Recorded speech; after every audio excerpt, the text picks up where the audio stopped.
മരിച്ചത് ഞാനല്ല നീയാണ് മുസ്ലിമേ.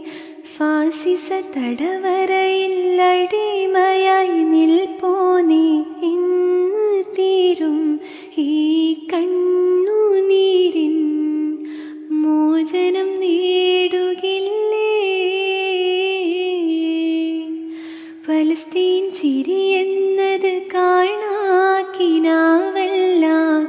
അറബിപ്പൊൻ വിളയുന്ന കാലം വരുന്നുണ്ട്.